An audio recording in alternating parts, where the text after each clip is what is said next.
साथियों नमस्कार। मैं अंचल अग्रवाल आप लोगों का स्वागत करता हूं।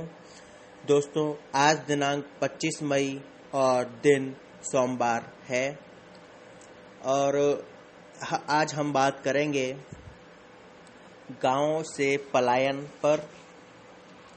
हम जानते हैं कि गांव से पलायन तीव्र गति से हो रहा है और शहरों में अनेक तरह की समस्याएं देखने को मिल रही हैं।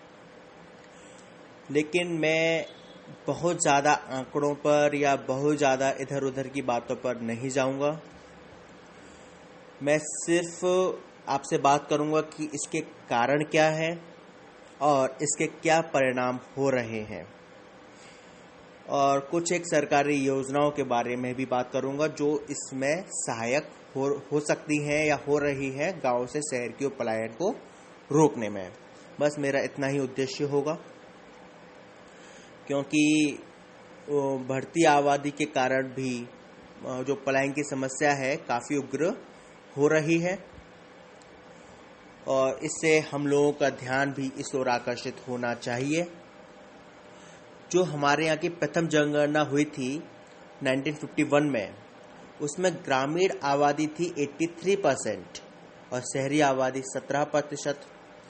लेकिन 2011 के जब आंकड़े आए थे तो उसमें मालूम पड़ा कि गांव में वह प्रतिशत अब 68% रह गया है और शहरों में 32%।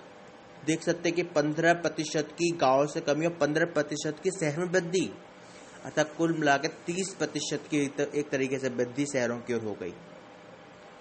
तो आखिर इनके क्या कारण रहे हैं, क्या परिणाम रहे हैं और सरकारी योजनाओं का क्या रोल रहा है इनमें, आज हम उन पर एक विस्तृत रूप से बात करने जा रहे हैं। तो सबसे पहला कारण है वो है जनसंख्या में वृद्धि, और मैं इसको ग्रामीण क्षेत्र से पलायन का पहला और मौलिक कारण मानता हूं। और क्योंकि इस वृद्धि का परिणाम क्या होता है कि भूमि पर जनसंख्या का भार असाध्य हो जाता है और जीवन यापन के लिए पलायन एक अनिवार्य आवश्यकता हो जाती है। इसके अलावा कुटीर उद्योगों का पतन, जो हमारी प्राचीन संस्कृति रही है, प्राचीन भारत रहा है, उसमें गांव में कृषि के साथ ही कुटीर उद्योग का भी एक प्रचलन रहा है आर्थिक दृष्टिकोण से। लेकिन उद्योगों के जमाने के कारण जब उद्योगों में तीव्र गति से सस्ता माल और बढ़िया माल प्राप्त होने लगा तो कुटीर उद्योगों का पतन होने लगा।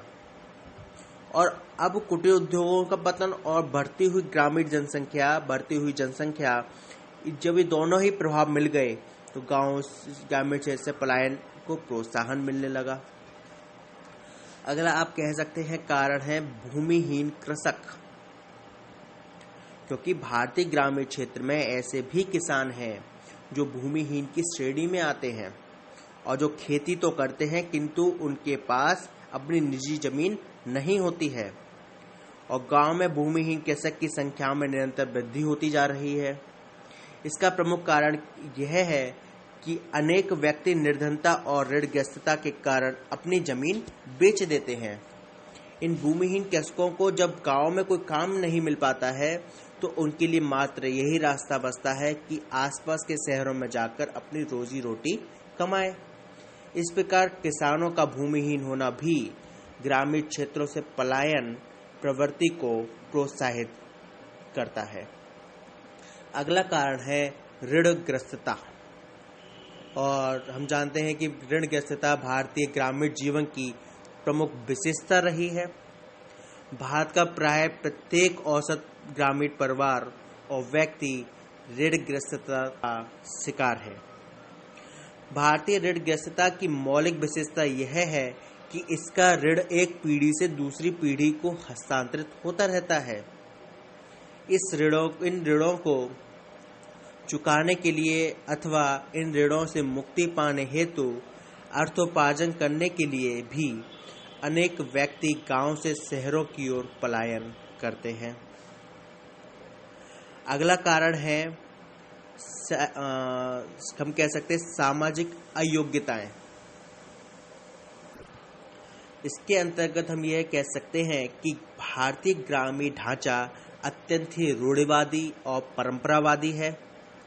यहाँ पर हम यदि सामाजिक समस्याओं को देखें तो जातिपात, छुआछूत, हुक्का पानी, खानदान, बिरादरी, मर्जाद तथा इसी प्रकार की अनेक मान्यताएं चल रही हैं।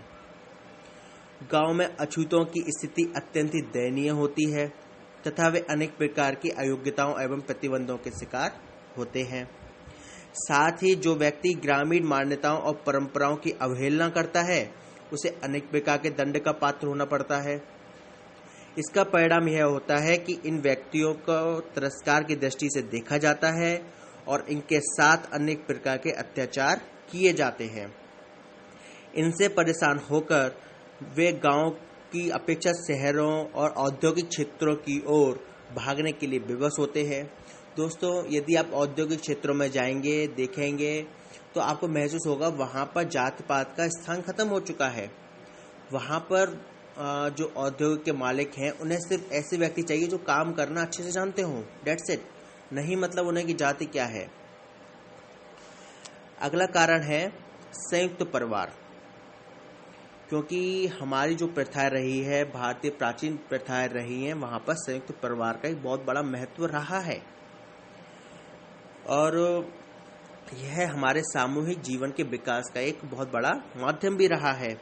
लेकिन हुआ क्या कि आधुनिक औद्योगिक परिस्थितियां विद्यमान हुई, व्यक्तिवादी विचारधारा विद्यमान हुई। इस कारण से संयुक्त परिवार का विघटन प्रारंभ हो गया। जब सामूहिक परिवार का विघटन प्रारंभ हुआ तो व्यक्ति उसी गांव में, उसी क्षेत्र में रहना पसंद नहीं करने लगा। क्योंकि व्यक्ति पहले परिवारों में रहता था तो उसे आर्थिक और अनेक प्रकार की समस्याओं का सामना नहीं करना पड़ता था और इन परिवारों के विघटन के कारण व्यक्ति के ऊपर सामाजिक और आर्थिक भार आ जाता है और तब इस उत्तरदायित्व को पूरा करने के लिए व्यक्ति को पलायन करना पड़ता है। अगला जो कारण उभर के आता है वो आता है पारिवारिक कलह।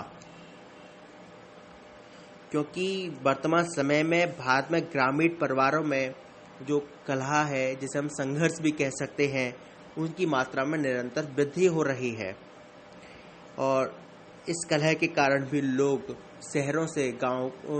गांव से शहर की ओर पलायन कर रहे हैं। एक है जो अब बहुत बड़ा कारण उभर के आ रहा है, वो है धन कमाने का लालच। क्योंकि अब इसको लालच कहें या आवश्यकता कहें कि आधुनिक युग में धन के महत्व में निरंतर वृद्धि होती जा रही है और अनेक व्यक्ति ऐसे होते हैं जो ऋण के बोझ से दबे रहते हैं और इससे मुक्ति पाना चाहते हैं। साथ ही कुछ व्यक्ति कृषि की उन्नति या व्यवसायों की स्थापना के लिए भी पैसा कमाना चाहते हैं। दोस्तों, शहरों में वे कई तरह के लालच को देखते हैं। वह महसूस करते हैं कि शहरी लोग यदि अमीर हो रहे हैं तो कोई ना कोई कारण तो होगा ही और उस कारण में और जल्दी अमीर होने की लालच में वो कहीं ना कहीं गलत काम में फंसे जाते हैं, इन्वॉल्व होते जाते हैं। क्योंकि कुछ काम ऐसे हैं जहां मेहनत कम है, रिस्क ज़्यादा है और पारिश्रमिक बहुत ज़्यादा है, तो वह ऐसे काम को करने लगते हैं। ये एक बहुत बड़ा कारण है। उनको जो चकाचौंध मिलती है, शहरों के प्रति जो आकर्षण मिलता है, वह इस कारण की ओर काफ़ी उभर के आता है। क्योंकि गांव की अपेक्षा शहरों में अनेक प्रकार की सुविधाएं उपलब्ध हैं, जैसे कि आप कह सकते हैं शिक्षा हो गई, चिकित्सा, यातायात, सुरक्षा आदि। ये जो सुविधाएं मिलती हैं ये गांव से शहर की ओर उन्हें आकर्षित करती ही हैं। ऐसे ही आप वो ये भी महसूस करते हैं कि शहरों का जो बिल्डिंग्स बनती हैं, इतनी शानदार बिल्डिंग बन जाती हैं, तो इस कारण भी ये लोग पलायन कर रहे हैं। ऐसे ही साथ में अधिक मजदूरी की आशा उन्हें दिखती है, क्योंकि गांव में मजदूरी का दर बहुत कम होता है। इसके अतिरिक्त गांव में जो मजदूरी दी जाती है वह अनाज के रूप में होती है। अनेक व्यक्ति इस आशा और विश्वास के कारण गांवों से शहरों की ओर पलायन करते हैं कि शहरों में उन्हें अधिक और नकद रूप में मजदूरी मिलेगी।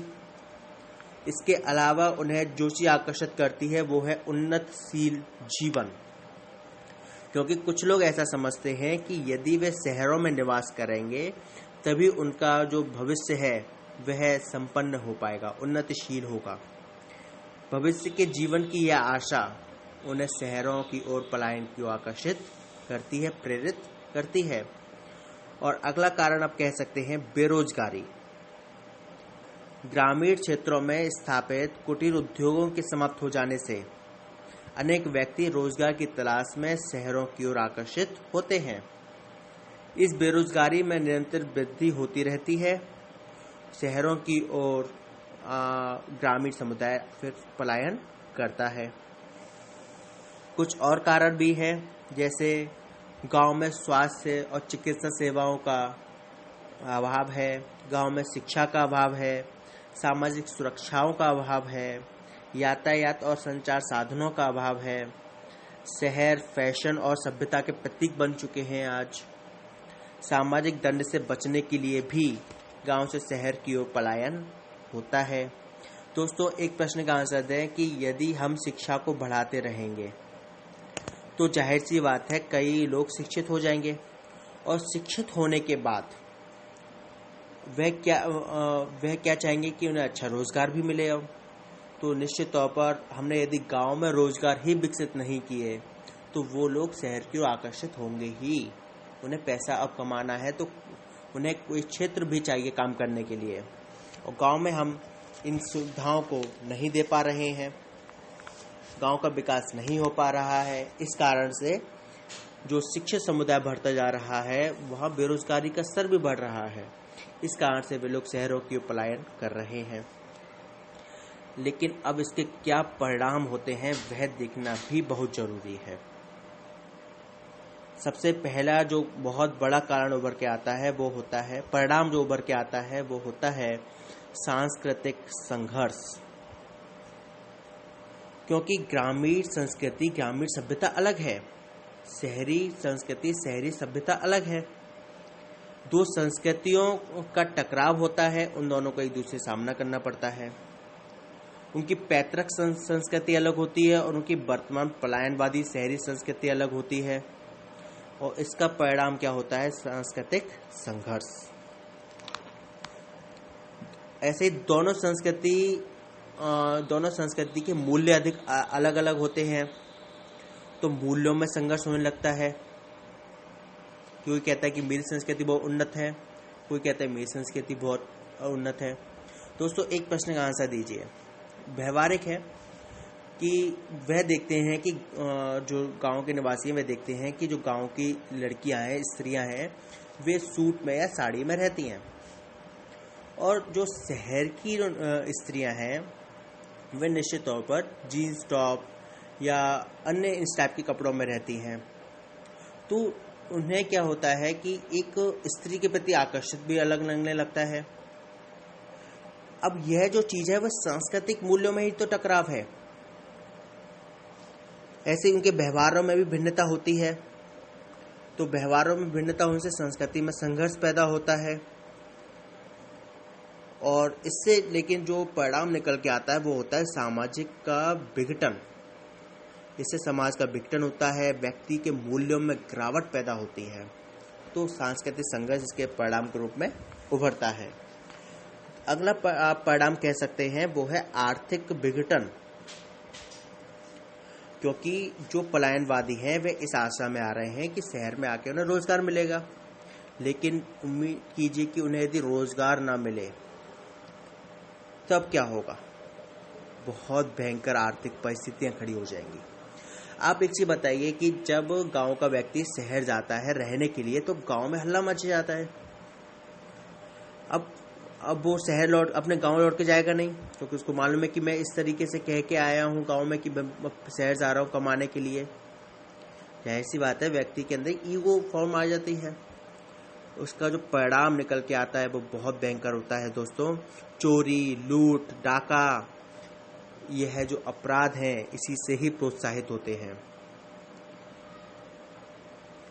लेकिन ऐसी भी कंडीशन आती है कि कभी कभी पलायनवादियों को रोजगार तो मिल जाता है, लेकिन उनकी प्रकृति के अनुकूल नहीं होता, और जब प्रकृति के अनुकूल नहीं होगा तो वो धीमे धीमे इस काम से ऊब जाएंगे, और फिर उससे भी आर्थिक पतन की स्थिति पैदा होती है।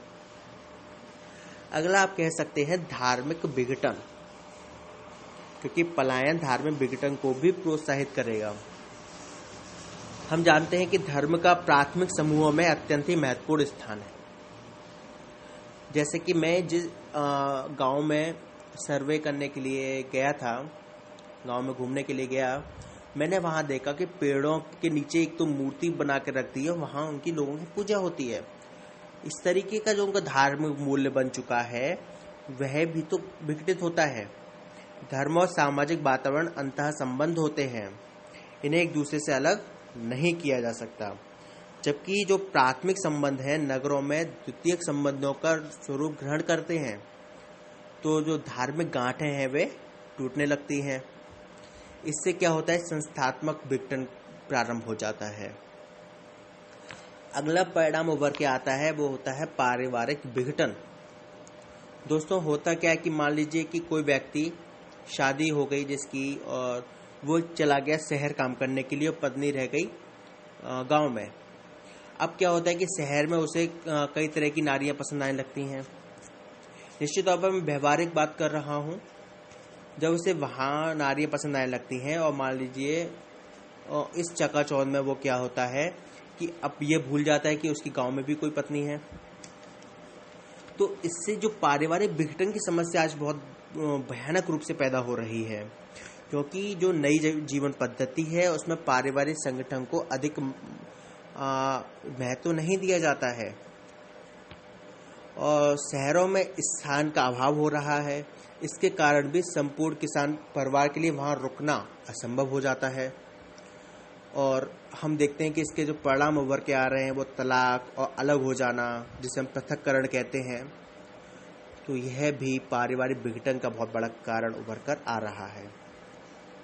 दोस्तों एक कारण आ रहा है, परिणाम आ रहा है, वो है आत्महत्या। इसके आप दो कारण कह सकते हैं, व्यक्ति का सामाजिक एकीकरण होना और व्यक्ति के सामूहिक लगाव में कमी होना। क्योंकि जो शहर है वहां पर इमोशनली अटैचमेंट कम है, और गांव का व्यक्ति हमेशा इमोशनली कनेक्ट होता है। तो इससे क्या होता है कि जो उसका सामूहिक लगाव होता है उसमें कमी आती है, और उसके बाद उसका व्यक्तिगत विघटन हो जाता है, और सामंजस्य के अभाव में व्यक्ति आत्महत्या की ओर अग्रसर होता है। अगला परिणाम कह सकते हैं नैतिक पतन, क्योंकि इससे व्यक्ति और समाज का नैतिक पतन होता है। शहरों में जाकर वे परिवार, पड़ोस, धर्म आदि के नियंत्रणों से मुक्त हो जाते हैं, परिवार से दूर रहते हैं और अपने यौन की मूलभूत इच्छा को दबाने में असमर्थ रहते हैं। क्योंकि दोस्तों कुछ भी हो, व्यक्ति की एक प्रबल इच्छा होती है, यौन इच्छा, जिसे वह दबाने में असफल हो जाता है, असमर्थ हो जाता है, और इसका परिणाम यह होता है कि वह वेश्यागमन का सहारा लेता है, और कारखानों में दिन भर काम करके वे अपनी शारीरिक और मानसिक शक्ति नष्ट कर देता है। परिवार के अभाव में उन्हें स्वास्थ्य मनोरंजन नहीं मिल पाता है। इसका परिणाम यह होता है कि वह जुआ, सट्टा, शराब इन सब का सहारा लेने लगता है, और उसका नैतिक पतन होता है। अगला आप कह सकते हैं निम्न स्वास्थ्य स्तर। ग्रामीण शहरी आप वातावरण जानते हैं दूषित हो चुका है, दूषित हो जाता है तो जाहिर सी बात है जो स्वास्थ्य की समस्या है वह बहुत ज़्यादा उभरने लगती है। श्रमिकों को न जाने किस किस तरह के कारखानों में किस किस तरह का कार्य करना पड़ता है, बहुत अधिक कठिन परिश्रम करना पड़ता है, भरपेट पौष्टिक भोजन नहीं मिल पाता है, और इस तरीके से उसकी जो दशाएं होती है वो बद से बदतर होती जाती है।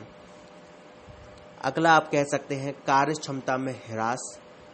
जब वह पूरे टाइम काम में लगा रहता है तो धीरे धीरे उसके कार्य में ह्रास उत्पन्न हो जाती है, उसका शारीरिक और मानसिक क्षमता का ह्रास होने लगता है। और अगला परिणाम कह सकते हैं कि उत्पादन में भी बाधा पड़ती है, क्योंकि जो पलायन होता है उसमें कुशल और स्किल जो श्रमिक है वो नहीं मिल पाते हैं। इस कारण की कार्य क्षमता वृद्धि नहीं होती है, मानव श्रम तो उतना ही लग रहा है लेकिन परिणाम कम आता है। और हम ये भी जानते हैं कि हमारे यहाँ के असंगठित क्षेत्र है, असंगठित क्षेत्र में ये लोग स्थायी रूप से नहीं हो पाते हैं, अस्थायी रूप से होते हैं, तो कई बार इनका जॉब जो है वो छिनता जाता है। हम कह सकते हैं कि अगला ये सुविधाओं से वंचित हो जाते हैं। जब गांव में जो पीडीएस स्कीम वगैरह अन्य स्कीम जो चलाई जा रही हैं उन स्कीम्स का ये फ़ायदा नहीं उठा पाते हैं। जो कल्याणकारी और सामाजिक सुरक्षा की योजनाएं चल रही हैं इससे भी उनका नुकसान होता है। आप कह सकते हैं कि उन्हें बेरोजगारी का भय रहता है। जैसे मैंने भी कहा कि असंगठित क्षेत्र में होते हैं तो उन्हें कभी भी निकाला जा सकता है। तो इस कारण से क्या होता है कि उन्हें बेरोजगारी का हमेशा भय रहता है कि भाई कब बेरोजगार हो जाएं। और यदि वह कुछ दिन किसी भी कारण से, स्वास्थ्य कारण हो या अन्य कारण से, अपने काम पर नहीं जा पाए तो मालिक उन्हें निकाल देता है, क्योंकि वो तब तक दूसरा आदमी रख चुका होता है। तो एक और परिणाम उभर के आता है, वो है अस्थिर जीवन। क्योंकि पलायन का परिणाम यह हो जाता है कि इससे श्रमिकों का जीवन अस्थिर हो जाता है। वे कभी शहरों में रहते हैं तो कभी गाँव में, कभी उद्योगों में काम करते हैं तो कभी कृषि कार्यों का। तो इसका परिणाम क्या होता है कि वे अपने जीवन को अनिश्चित परिस्थितियों में पाते हैं। फलस्वरूप उनका व्यक्तिगत और पारिवारिक जीवन अत्यंत ही अस्थिर हो जाता है। तो यह थे गांव से शहर के पलायन के कारण और उनके परिणाम। अब हम देखते हैं कि सरकारी योजनाएं और अन्य कौन कौन से कारण हैं जो पलायन में कमी की वजह बन रहे हैं या बन सकते हैं। तो सबसे बड़ा कारण आप कह सकते हैं वो है मनरेगा, महात्मा गांधी राष्ट्रीय ग्रामीण रोजगार गारंटी कार्यक्रम। मनरेगा ने इसमें बहुत भूमिका निभाई है। हम कह सकते हैं ग्रामीण पलायन को रोकने का बहुत बड़ा जरिया बना है यह,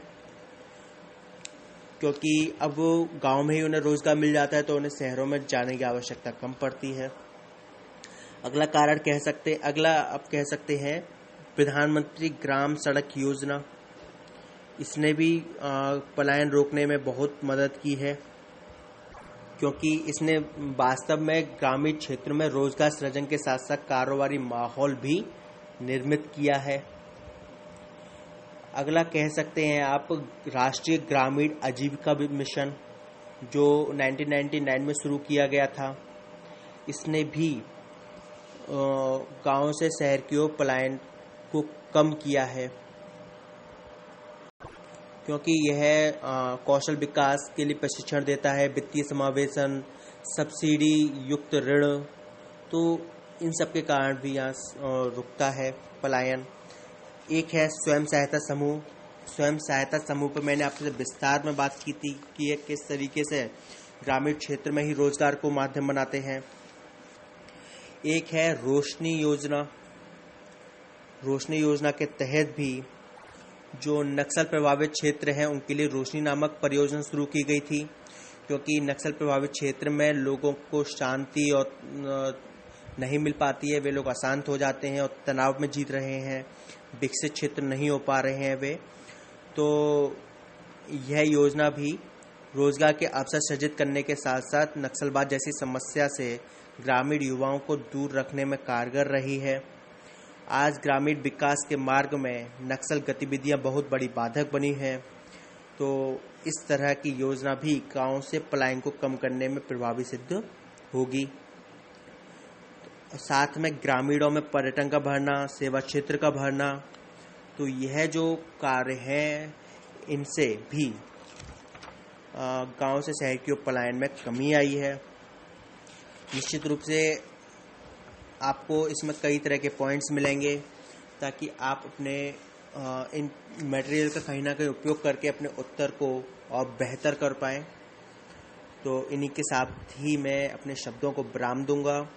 आप मुझे अपने सुझाव, अपनी प्रतिक्रिया मेल करके बता सकते हैं। मेरी ईमेल आईडी है anchaljalesar@gmail.com, anchaljalesar@gmail.com।